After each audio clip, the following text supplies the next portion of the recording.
হুকুম করুন মালিক। কই গেছিলি তুই? ওই বন্ধুর সাথে দুঃখ সুখের কথা কইতেছি। এই গোলামের পুত, তোর কি এনে আড্ডা মারার সময় ঘরে কোনো কাম কাজ নাই?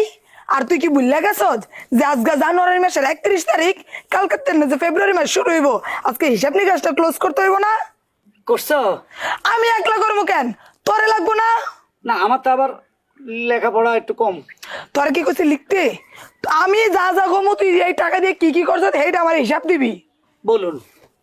জানুয়ারি মাসের 6 তারিখে 15,000 টাকা নিছস, কি করছস? 15,000 টাকা আপনার বাপের ওই যে অসুস্থ ছিল তার চিকিৎসা বাবদ খরচ হয়েছে। ওইখানে তো মাত্র 3,000 টাকা খরচ গেছে, বাকি 12,000 টাকা কি করছস? বাকি বাকি ও বাকিটা তো আপনি মার্কেটিং করেছেন। 11 তারিখে 9,000 টাকা নিছস। ওটা আপনার বোনের কিডনি সমস্যা, ওইখানে চিকিৎসা বাবদ নিয়েছিলাম। তো ওইখানে তো 2,000 টাকা গেছে, বাকি 8,000 টাকা। বাকিটা আপনার ওই যে মেকআপ টেকআপ কসমেটিক ওই বাবদ থেকে আপনি খরচ করছেন। 17 তারিখে 25,000 টাকা নেওয়া হয়েছে। 25,000 টাকা ওইটা ওইটা ওইটা ওই যে আপনার বোনের বিয়ে হয়েছে না ধুমধাম করে, ওইখানে খরচ করছি। তো এখানে তো মাত্র 10,000 টাকা খরচ হয়েছে, বাকি 15,000 টাকা। বাকিটা ওই আপনার মার্কেটিং। 22 তারিখে 4,000 টাকা নেওয়া হয়েছে। ওইটা আমার মা অসুস্থ ছিল, ওইখানে খরচ হয়েছে। তোর মা অসুস্থ ছিল দেখতে তো তোর লগে আমিও গেছি, ওইখানে খরচ হয়েছে মাত্র 1,000 টাকার ফল কিনে নিয়ে গেছত, বাকি 3,000 টাকা।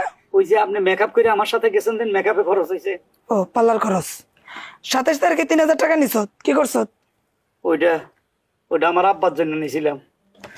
তোর আব্বার জন্য তো ফল ফ্রুটস কিছু নেস নাই, ওখানে তো 1 টাকাও খরচ হয় নাই, তাহলে 3,000 টাকা কি করছত?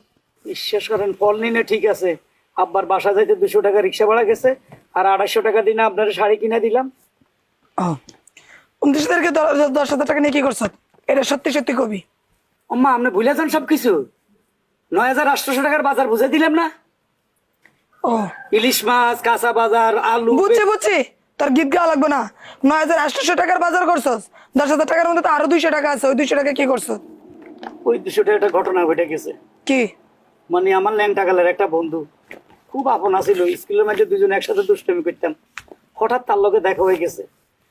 আমার কাছে 200 আছিল, তারে কিভাবে কি করুম মাপ পাইন করুম, পরে একটা হোটেলে নিয়ে দুইজনে রুটি কাবাব খাইছি।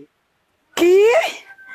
ওরে গোলামের পুত, তুই আমার সংসার তঙ্গে তুইলা তুই গোস্ত রুটি পরোটা খাস? তোর জিব্বা এত বড় হয়েছে গে, জিব্বাটা এত হয়ে গেছে গা না? ও ঘরের খাওন বুঝি আর অনেক ভাল লাগে না, আমার রান্না মজা লাগে না, জিব্বাই রুচে না, এলাকে তুই হোটেলে গিয়ে অনেক খাওয়া শুরু করছ। 200 টাকা কি তোর বাপের ঘর থেকে আনবি তুই? 200 টাকা গেছে আমার সংসার থেকে, তুই খাইয়া লাইলি। এই 200 টাকা তোর কোন বাপে দিব? আর খাবো না, মাফ করে দেন।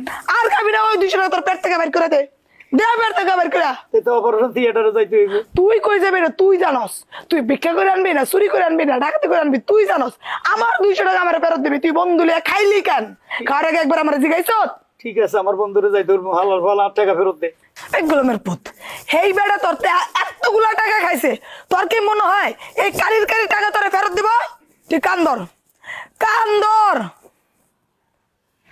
বল, এই জীবনে আর কোনোদিন, এই জীবনে আর কোনোদিন সংসারের 1 টাকাও, সংসারে 1 টাকাও অপচয় করবো না। অপচয় করব না। কোনোদিন কারোর 1 টাকা অপচয় করবো না। কোনোদিন কারো 1 টাকা অপচয় করব না। ঠিক মতো দেশটা চালাবো।